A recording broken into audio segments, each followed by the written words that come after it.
I would assume that if it's not channeled in the right way, that could also destroy your career, because you're going to injure something, hurt yourself, blow something up if you don't channel that energy and aggression in the right way.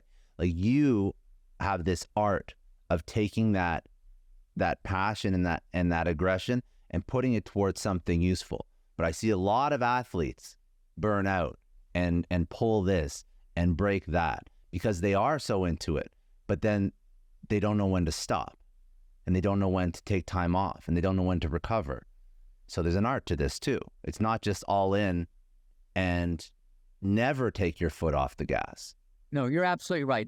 Listen, there's an art to this, when to say it, how to say it, why to say it. But once again, one of the staples of what I do, I make it fun, but serious, and they're kids first and tennis players second, and there's an art to probing and how to say it, depending on the age, and whether I'm talking to an 8-year-old who's the best in the world or someone 23, 30 in the world on the WTA tour. It's a very different dynamic.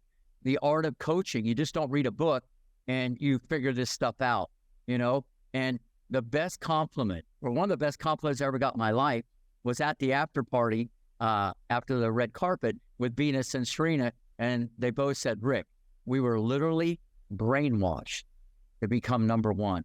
The positivity I put around that, I tell everybody, I should be in the Hall of Fame for just putting up with Richard. Jesus, what was that all about, But no, I got it because I was there for Venus and Serena. But they said that, it was always about the future. It was always about, well, Hingis is going to get that. Navratilova will get that. Graf is going to get that.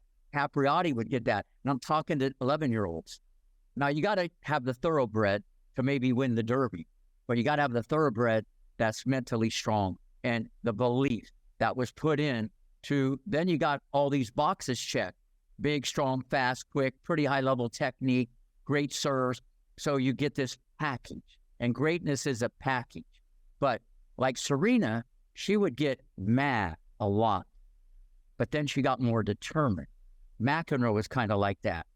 Some people get mad and they disappear. They show their cards to their opponent. They can't regroup. You even see that on the tour, breaking points, okay?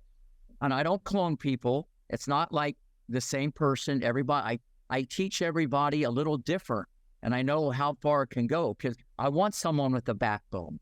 I want someone with passion.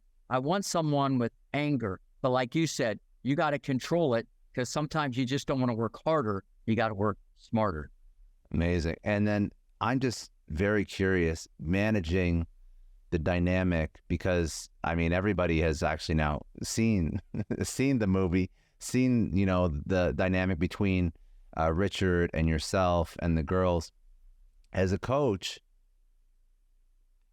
how do you manage a dynamic of somebody like Richard, who is obviously, you're all focused on the girls' success? That's the end goal. But two very different personalities. And I know there was even a sort of like a breakup point where there was a letter written, and I don't want to spend, because everyone has seen the story, and judging by you recounting, a lot of it was quite accurate. I don't want to spend too much time on what people already know. But just from your perspective, how do you manage these really high tension relationships when everyone's a high performing individual? Well, no one has been around the block in this area in the whole world than myself. Stefano Capriati, Jim Pierce, Yuri Sharapova, and Richard Williams. You got to understand, it's usually daddy's little girl